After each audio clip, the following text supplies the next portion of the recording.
Představte si, že zabalíte celý svůj dosavadní život do 2 kufrů. Koupíte si jednosměrnou letenku a necháte Česko za zády. Zní to jako scéna z filmu? Pro tisíce Čechů je to každoroční realita. Ať už je to touha po lepším platu, frustrace z české byrokracie, nebo prostě jenom snaha vyzkoušet si, jestli je tráva u sousedů opravdu zelenější. Ale kam přesně odcházíme? A hlavně, vyplatí se to vůbec, když si spočítáte všechny daně a životní náklady? Vítejte u dnešního videa. Dnes se nebudeme bavit o tom, kam Češi jezdí na letní dovolenou do rezortu. Podíváme se na tvrdá data. Rozebereme si 5 zemí, kam se Češi nejčastěji stěhují natrvalo, kolik si tam reálně vydělají, kolik jim po zdanění zbyde na účtu a jaká je vlastně realita každodenního života mimo českou kotlinu. Než se podíváme na samotný žebříček, musíme si položit jednu zásadní otázku. Proč vlastně odcházíme? Česko je totiž takový světový paradox. Podle globálních indexů jsme jedna z nejbezpečnějších zemí na světě. Máme špičkovou dostupnost zdravotní péče, dlouhodobě nejnižší nezaměstnanost v celé Evropské unii a přírodu doslova za domem. Na první pohled ideální místo k životu. Tak co nám tu chybí? Odpověď většinou najdete na svém bankovním účtu a na realitních portálech. Hlavním motorem emigrace už dnes není útěk před režimem nebo extrémní chudobou. Jsou to obrovské životní náklady v poměru k našim platům. Vlastnit byt v Praze nebo Brně se pro průměrně vydělávajícího třicátníka stalo v podstatě nedosažitelným snem. Česko dlouhodobě trápí jedny z nejdražších nemovitostí v Evropě, pokud je srovnáme s průměrnými mzdami. K tomu si přidejte frustraci ze složité byrokracie, vysoké zdanění práce, drahé potraviny a u některých profesí pocit nedocenění. Kdo tedy nad emigrací přemýšlí nejčastěji? Jsou to primárně mladí lidé, generace Z a mileniálové ve věku 20 až 35 let. Právě tato skupina se také nejčastěji reálně zbalí a odjede. Velký odliv mozku vidíme u lékařů, IT specialistů, u vědců, ale i u zručných řemeslníků, kterým zahraniční trh nabízí úplně jiné finanční podmínky a kariérní růst. Pojďme se tedy podívat, kam jejich kroky směřují nejčastěji. Začínáme od 5. místa. Na 5. místě se drží americký sen. Spojené státy americké. Historicky se mířily obrovské vlny českých imigrantů a dodnes tu žije vůbec největší česká krajanská komunita na světě. Dnes sem Češi míří převážně za kariérou v technologiích, financích nebo vědě, případně díky takzvané loterii o zelenou kartu. Spojené státy nabízí něco, co v Evropě těžko najdete. Neomezené možnosti a obrovské hrubé platy. Průměrná mzda se v USA pohybuje v přepočtu kolem 130 000 korun měsíčně. Pokud jste ale softwarový inženýr, datový analytik nebo lékař, vaše nástupní platy mohou být klidně dvojnásobné i trojnásobné. Navíc daň z příjmu, která se skládá z federální a státní daně, je ve srovnání s Evropou velmi často nižší. Většinou vám z hrubé mzdy vezme jen 20 až 30%. Některé státy jako Texas nebo Florida dokonce státní daň z příjmu nemají vůbec.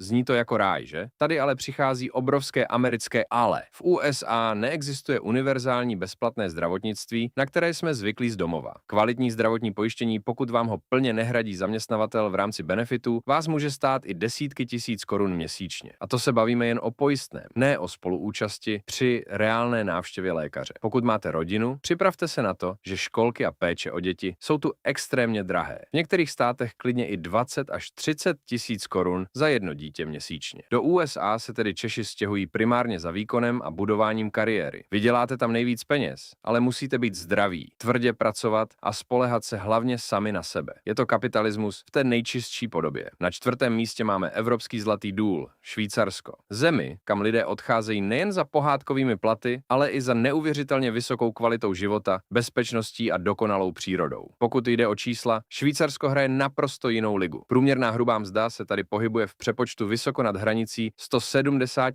000 korun měsíčně. A teď to nejlepší. Daně z příjmu jsou tu na evropské poměry překvapivě nízké. Daňové zatížení se liší podle toho, ve kterém kantonu žijete, ale průměrný zaměstnanec na daních odvede jen zhruba 15 až 20% svého příjmu. Takže se zbalíme a jedeme všichni do Švýcarska? Ne tak rychle. Švýcarsko je jednou z nejdražších zemí planety. Abyste tam mohli fungovat, musíte si ze zákona platit soukromé zdravotní pojištění, které vyjde zhruba na 8 až 12 000 korun měsíčně na dospělou osobu. Pronájem obyčejného dvoupokojového bytu v Curychu nebo Ženevě vás běžně vyjde na 50 až 70 tisíc korun. A jídlo v supermarketu zhruba o 150% dražší než u nás. O návštěvě restaurace ani nemluvě. Češi se do Švýcarska stěhují nejčastěji jako zdravotní sestry, lékaři, IT experti nebo inženýři. Obrovskou výhodou je, že ačkoliv jsou životní náklady brutální, z té obrovské výplaty vám v absolutních číslech na konci měsíce pořád zbude čistá částka, o které se vám v Česku může jen zdát. než se podíváme na nejlepší trojici, mám na vás jednu rychlou otázku. Přemýšleli jste někdy nad tím, že byste se odstěhovali z Česka? Nebo už možná v zahraničí žijete? Budu moc rád, když mi dolů do komentářů napíšete, jaká země vás láká nebo naopak neláká a z jakých důvodů byste do toho šli. Vaše reálné zkušenosti mě nesmírně zajímají. A pokud pro vás má tohle video zatím hodnotu, nezapomeňte kliknout na odběr a hodit tam like. Obrovsky to pomáhá tvorbě a šíření dalších podobných videí. Zpátky k žebříčku. Třetí místo patří našim jižním sousedům, Rakousku. Pro mnoho Čechů je to naprosto logická volba. Je to blízko. Na víkend můžete jet za rodinou do Česka, máme podobnou mentalitu, milujeme stejné jídlo, ale ekonomicky a sociálně to tam zkrátka funguje o dost lépe. Průměrná hrubá mzda v Rakousku se pohybuje těsně pod hranicí 100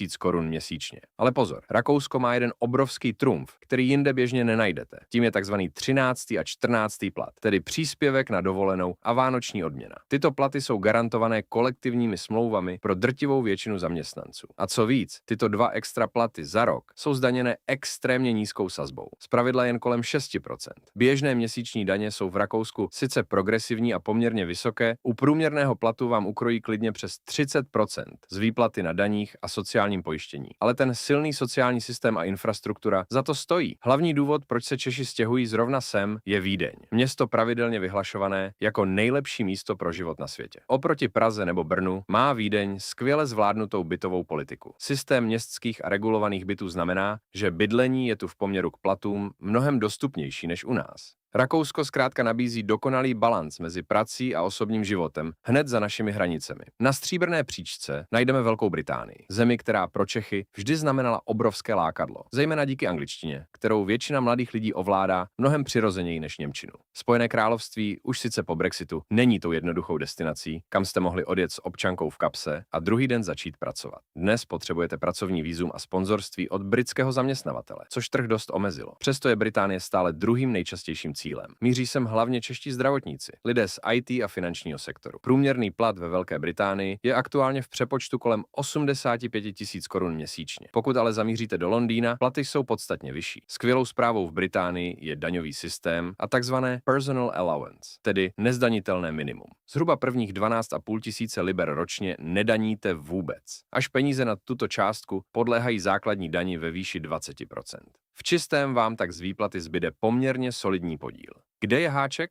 Londýn a jih Anglie jsou extrémně drahé oblasti pro život. Bydlení vám tu spolkne obrovskou část příjmu a ceny dopravy jsou astronomické. Pokud ale žijete na severu Anglie, ve Skotsku nebo ve Walesu, je poměr mezi vaším platem a životními náklady velmi přívětivý. Británie navíc nabízí velmi flexibilní pracovní trh, kde se mnohem více hledí na vaše reálné dovednosti, tah na branku a praxi, než na počet razítek a vysokoškolských diplomů. A jsme u vítěze. Zemí, kam se dlouhodobě stěhuje naprosto největší počet Čechů, je Německo. Důvody jsou zřejmé. Je to obrovská evropská ekonomika doslova za dveřmi. Spousta Čechů do Německa sice jen pendluje, ale obrovské množství se tam stěhuje natrvalo. Láká je vyspělý průmysl, od automobilek přes precizní strojírenství, engineering až po obrovskou poptávku ve zdravotnictví. Průměrná mzda v Německu se pohybuje v přepočtu přes 100 000 korun měsíčně. Tady se ale musíme velmi důrazně zastavit u slova hrubého. Německo má poměrně složitý daňový systém, založený na daňových třídách, takzvaných Steuerklasse. Pokud jste svobodný člověk bez dětí, stát z vás nadšený nebude a zařadí vás do první daňové třídy. To znamená, že na daních z příjmu a pevných solidárních či zdravotních odvodech necháte státu zhruba 40% své výplaty. Na druhou stranu, Německo je absolutní ráj pro rodiny. Pokud jste manželé a máte děti, vaše daňové zatížení dramaticky klesá. Navíc stát vyplácí štědré přídavky na děti, takzvaný Kindergeld, který momentálně činí 250 €, tedy přes 6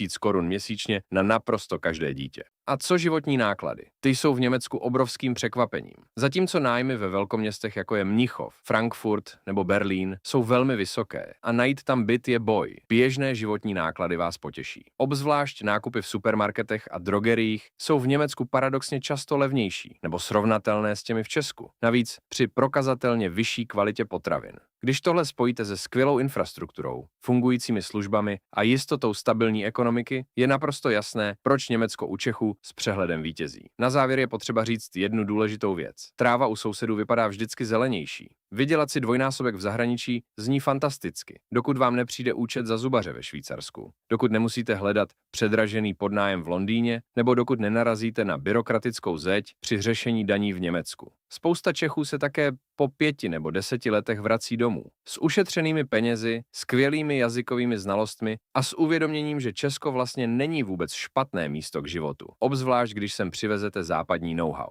Přesto je zkušenost života v zahraničí to nejlepší, co pro sebe a svůj osobní rozvoj můžete udělat. Rozšíří vám to obzory způsobem, který doma v obýváku prostě nezažijete. Děkuji vám, že jste dnešní video dokoukali až sem. Pokud se vám líbilo, zanechte palec nahoru, podívejte se i na další videa tady na kanále a já se na vás budu těšit zase příště. Mějte se skvěle.